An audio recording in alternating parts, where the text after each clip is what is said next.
настрой? У нас з Маргарыткай цудоўны. Кася, трымай, гэта табе. Ой, дзякуй, Марго, мне вельмі прыемна. Маргарытка, трымай, калі ласка, гэта падарунак для цябе. Ой, які цудоўны, мне вельмі прыемна. Я даўно пра яго марыла. Усім салют. Прывітанне, Лесік. Ой, якая коробочка, а што ў ёй? Падарунак. Кася, гэта ты падарыла Маргошы? Не, гэта я падарыла Касе. А потым Марго атрымала падарунак ад мяне. І я ў адказ падарыла Касе. А зато не зноў падарыла яго Марго. Фу, дзяўчынкі, я зусім заблытаўся. Хто каму і колькі разоў падарыў? Няма чаго блытацца. Мы дорым адзін і той жа падарунак. Як так? Не разумею. Ну і што тут незразумелага? Мы вельмі ветлівыя дзяўчынкі. Ды ну! Гэта можна было і не гаварыць. Пра тое, што мы вельмі ветлівыя дзяўчынкі, усе ведаюць. А яшчэ мы вельмі выхаваныя. Цяпер растлумачце, чаму вы дорыце адзін і той жа падарунак адна адной? Мы ж табе сказалі, што ветлівыя. А ветлівыя асобы, калі атрымліваюць падарунак, дзякуюць за яго і дораць што-небудзь у адказ. Цяпер зразумела? Не вельмі. Чаму? Тут же ўсё проста. Я дару Марго, яна мне, я ёй, яна мне, яна ёй. Стоп! Дзяўчынкі, раскажыце, што ў гэтай коробачцы? Што вы адна адной дорыце? Здаецца, прыгожыя пацеркі.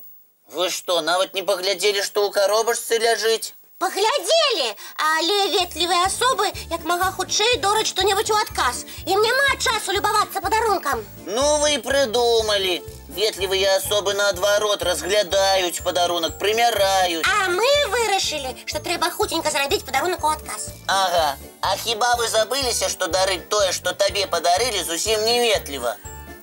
Але мы думалі, дакладней мы добра ведалі, што Мы хацелі як лепш. Вырашана, я буду вучыць вас правілам ветлівасці. Ну вось, самая вясёлая раніца перастае быць вясёлай. Гэта мы яшчэ праверым, а пакуль глядзім мультфільм. Ага.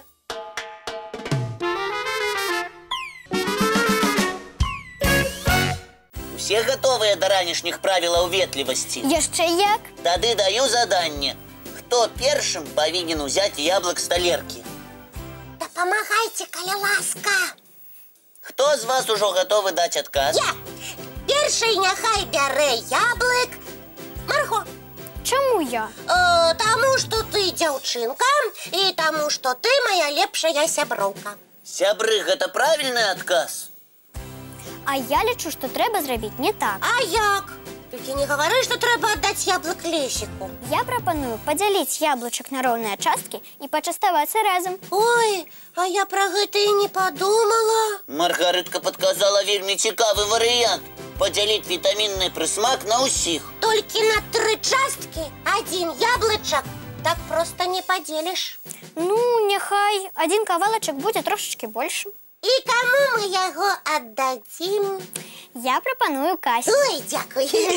Таму што яна моя лепшая сяброўка і самая малодшая ў нашай кампаніі. Добра, я згодны. Лесік, будзеш даваць нам наступнае заданне? Дам, калі хочаце. Вядома, вось і гледачы тое ж гавораць.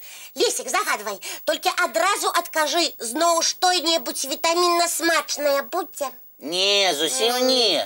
Давайте уявім, што мы разам доўга гулялі на вуліцы. О, просто гуляць не цікава. Можа, уявім, што мы доўга-доўга каталіся на санках з самай вялікай гары і цяпер прыбеглі дадому шчочкі граць.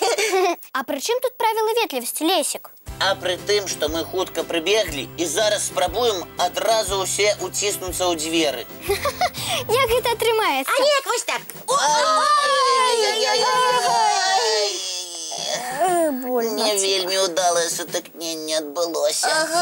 Вось, а цяпер адкажыце мне, калі ласка, хто павінен увайсці ў пакой першым, хто другім, а хто трэцім?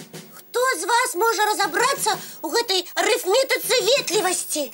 У мяне ёсць варыянт паспрабаваць увайсці ў пакой у алфавітным парадку. Гэта я. Ну, вельмі проста. Нашы імёны пачынаюцца з літар К, Л, М. Тады мы будзем уваходзіць так: Кася, Лесік і Марго. Так, а можна парадак лічылкай вызначыць? Давайте, так ніхто не пакрыўдзіцца. Давай, Марго. Энікі, бэнікі елі варэннікі. Цяпер Лесік атрымаўся. Маргоша, давай другую лічылку прыдумаем. Ну, скажи, якая табе падабаецца. Я люблю пра торбу, што кацілася з высокага горба. Я пачынаю. Кацілася торба з высокага горба. Стоп! Маргоша, хутенька спыніся. Гэта яшчэ чаму? Таму што я зразумела, што такая лічылка зусім нам не падыходзіць. Атрымаецца, што я самая апошняя ў пакой прыбягу. Так несумленна. Выбирать лічылкі, а потым гаварыць, што яны не падыходзяць. Што, сябры? І вы так лічыце? Тады прапануйце які-небудзь іншы спосаб. І каб ён быў вельмі ветлівы. О, я на гэта зусім забылася. Давайте узгадваць усе правілы ветлівасці. Гледачы нам падказваюць, што трэба дзяўчынак першымі прапускаць. І гэта правільна. А хлопчыкі пакуль могуць быць сапраўднымі джентльменамі і трымаць дзверы, пакуль дзяўчынкі ўваходзяць. Толькі нам з Касяй трэба вызначыць, хто з нас першы ўваходзіць, а хто другі. Давай гэта будзеш ты, Маргарытка.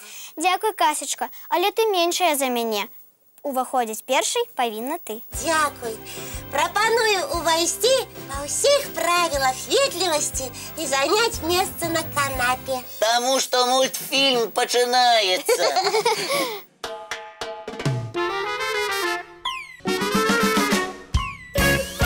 А зараз я прапаную для ўсіх самых ветлівых гледачоў Добраранка паўтарыць чароўныя словы, якія існуюць. І паабяцайце, што сёння вы будзеце як мага часцей гаварыць іх адзін аднаму. Дзякуй, калі ласка. Выбачайце, вось гэтыя чароўныя словы. Вось гэтыя чароўныя словы. Іх нават самыя маленькія ведаюць. І калі ласка, сябры, часцей усміхайцеся. І паспрабуйце сёння ўвесь дзень быць самымі ветлівымі дзецьмі.